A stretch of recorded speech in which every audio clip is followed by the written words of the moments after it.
السلام علیکم۔ میں دل کی گہرائیوں سے اپنے بڑے بھائی غلام سرور خان کو IPP میں شمولیت پہ خوش آمدید کہتا ہوں، اور مجھے اس بات کی پوری امید ہے کہ انشاءاللہ آئندہ آنے والے دنوں میں ہم سب مل کر ایک پارٹی پلیٹ فارم پہ اس ملک کی خدمت کرنے کے لیے سب مل کے کوشش کریں گے، اور انشاءاللہ جس طرح انہوں نے اپنی تقریر میں فرمایا ہے انشاءاللہ ہمیں اللہ تعالیٰ کامیاب کرے تو انشاءاللہ ہم اس میں اپنا بھرپور حصہ ادا کریں گے۔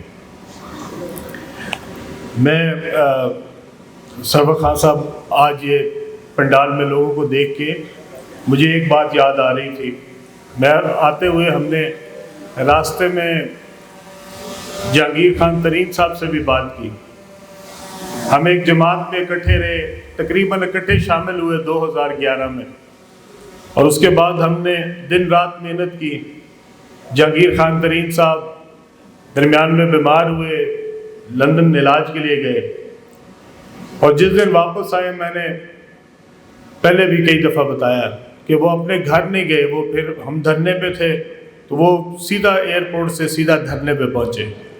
یہ کمٹمنٹ تھی انسان کی، ایک نظریہ تھا، ایک ہم سب سوچ کے گئے تھے کہ ہم نے ایک نئے پاکستان بنانا ہے، اور ہم نے اس کے لیے جو محنت ہم کر سکتے تھے، جو اللہ تعالیٰ نے ہمیں استطاعت دی تھی، ہم نے اس میں بھرپور کوشش کی اور پوری ایمانداری سے کی۔ اس کا گواہ ہمارا اللہ ہے۔ ہم نے اپنی طرف سے جو ہمارے لیے ممکن تھا، ہم نے اس کے لیے کوئی بھی 1% بھی کمی نہیں چھوڑی۔ کوشش کی کہ کسی طریقے سے یہ ملک جو ہے ایک خوبصورت ملک بن جائے، ہم اپنے بچوں کے لیے ایک خوشحال پاکستان چھوڑ کے جائیں۔ اس کے علاوہ ہمارا وہاں پہ کوئی وہ نہیں تھا۔ 2011 میں اس وقت کی جو PTI تھی، اس کے پاس ایک کونسلر بھی نہیں تھا، ایک ناظم یونین کونسل بھی نہیں تھا۔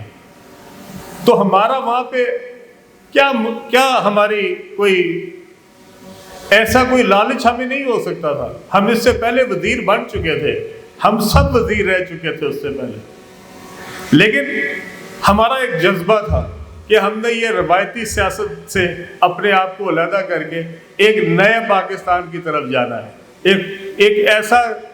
ایک ایسی تعبیر دیکھی جس کے لیے ہم سارے جو ہے وہ اس کے پیچھے چل پڑے۔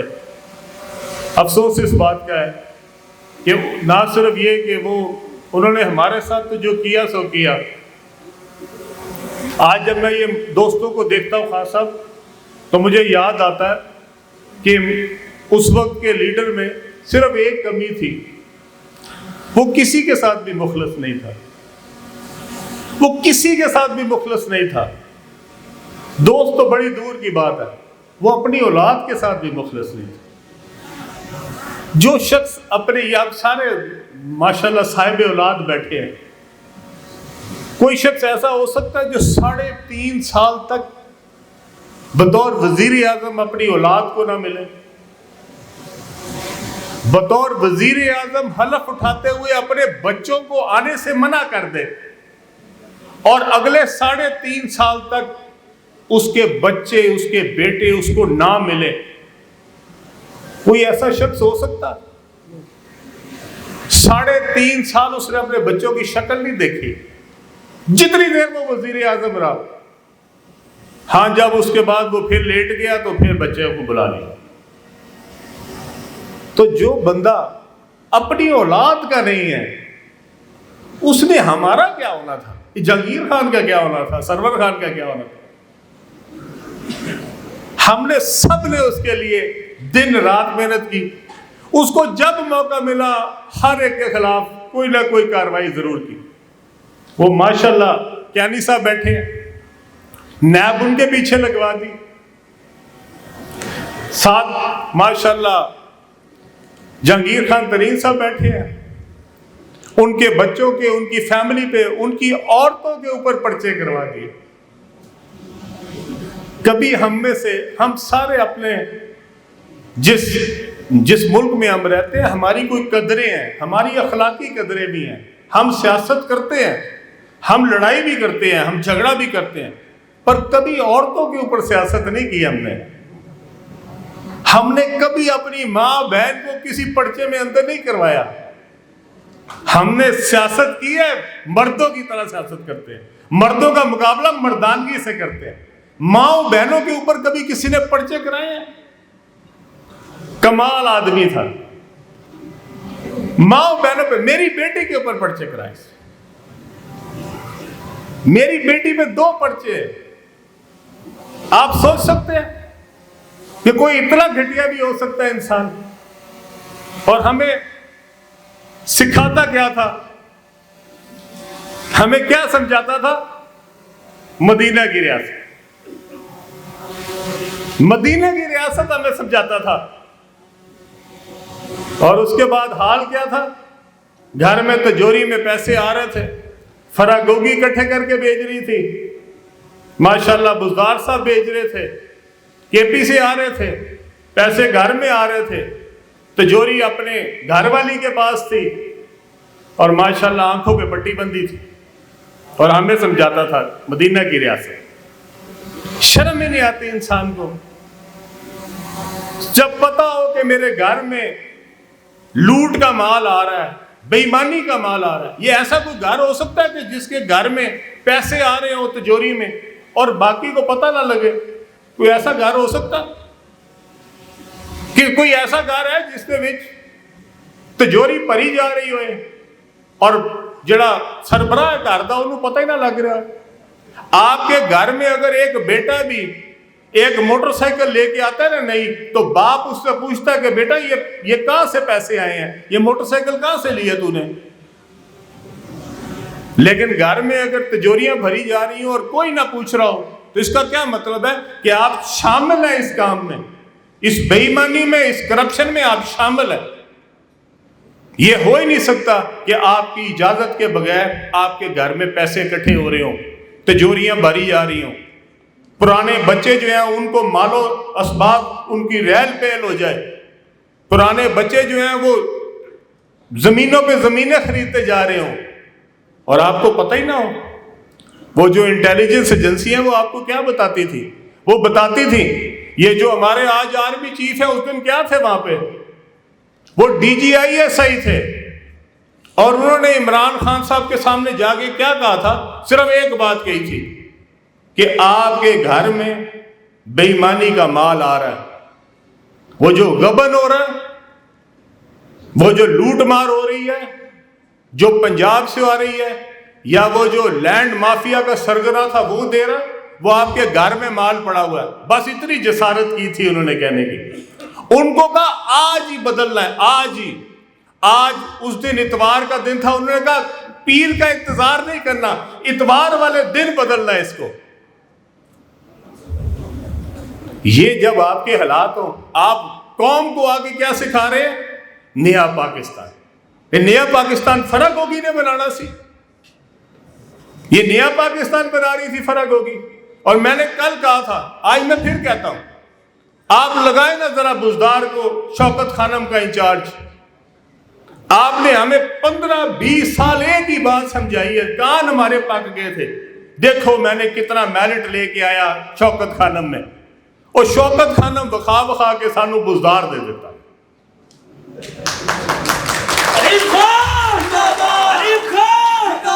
دکھاتا کیا تھا؟ میرٹ ہوگا، انصاف ہوگا، امیر اور غریب کا فرق ختم ہوگا.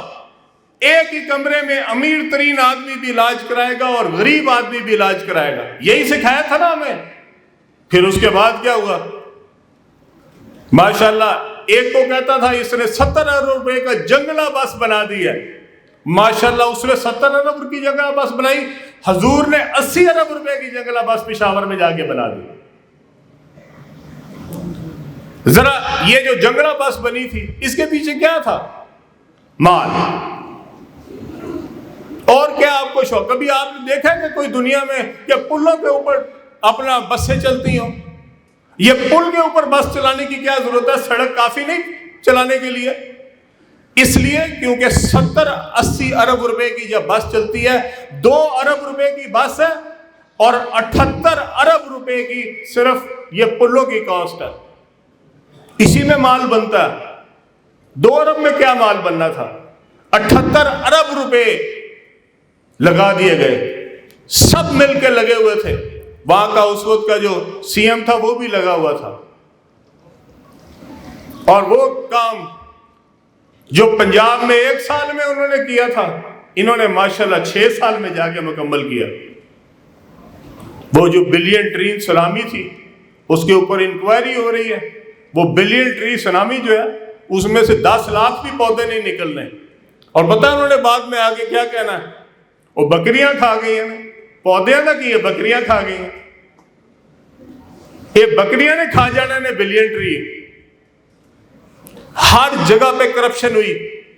عمران خان کا جو ٹولہ تھا جو اس کے ارد گرد تھا، صرف وہ لوگ تھے، وہ بزدار ہو، وہ اعظم خان ہو، وہ ماشاءاللہ وہ جو جنرل صاحب تھے، جنرل فیض صاحب، انہوں نے اپنی پئی ہوئی سی.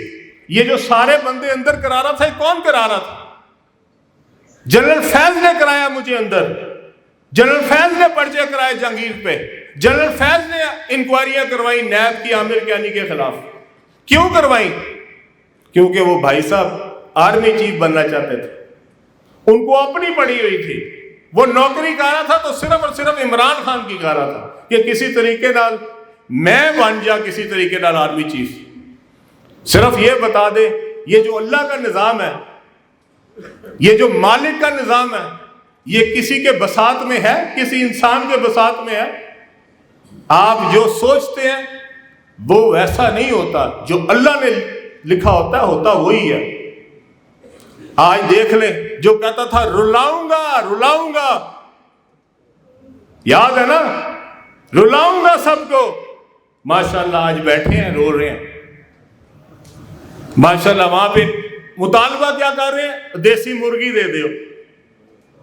او بھائی صاحب تسی کوئی 5 سٹار ہوٹل وچ گئے ہو؟ تسی جناب اتنے جا کے دیسی مرغی مانگ رہے ہو؟ تسی جیل وچ ہو جتھے تسی لوکاں نو بھیج دے سو. اے وہی جیل ہے جتھے تسی لوکاں نو کہتے رلاؤں گا. رو رہے ہیں نا؟ یہ اللہ کا نظام ہے. یہ میرے مالک کا نظام ہے. یہ جو کسی کے لیے گڑھا کھودتا ہے اس میں خود گرتا ہے. ہمارے خلاف پرچے کرائے تھے نا، ہم نے آج تک تمہاری ماؤں بہنوں کے بارے میں ایک لفظ نہیں بولا. ہمارے لیے ہمارے ماں باپ کی تربیت یہ نہیں جو تمہاری تربیت تھی. تم نے ہماری بیٹیوں پہ پرچے کرائے. ہم آج بھی تمہاری ماؤں بہنوں کی اپنی دل سے عزت کرتے ہیں.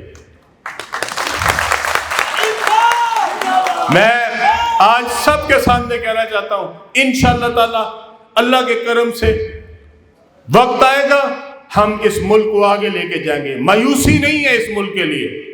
ایسا ملک کی دنیا میں کوئی نہیں. اور جو اس ملک کے اندر انشاءاللہ تعالی روزگار ہے پوری دنیا میں وہ روزگار نہیں ہے. صرف قیادت نہیں ہمیں ملی. ہمیں آج قیادت ملی ہے. جہانگیر خان ترین کا جا کے فارم دیکھیں. ایسا شخص جو عمران خان کے پاس تھا، عمران خان اس سے کیا کیا کام لے سکتا تھا. بہترین کاشتکار پاکستان کا اس کے پاس تھا. بہترین انڈسٹریلسٹ اس کے پاس تھا. ہر طرح کی جو ریفارمز ہیں وہ جہانگیر خان اس کے لیے بنا کے دے سکتا تھا. اس پہ پیرا دے سکتا تھا. اس ملک کی زراعت کو کہاں سے کہاں لے کے جا سکتا تھا. اس کو اپنے مال کی پڑی ہوئی تھی، اپنے گھر کی تجوریاں بننے کی پڑی ہوئی تھی. انشاءاللہ وقت آئے گا، ضرور آئے گا. غلام سرور خان صاحب آپ کے آج آنے سے ہمیں بڑی تقویت ملی ہے. آج ہمیں بڑی حوصلہ ملا ہے. اور انشاءاللہ تعالیٰ آپ دیکھیں گے کہ انشاءاللہ بہت سارے دوست جو ہیں آپ کو آئندہ آنے والے دنوں میں اس طرح کے تگڑے دوست، اس طرح کے مخلص دوست انشاءاللہ تعالیٰ ہماری پارٹی میں شامل ہوں گے انشاءاللہ تعالیٰ. اللہ آپ کا حامی و ناصر ہو. آپ سب کا بہت بہت شکریہ.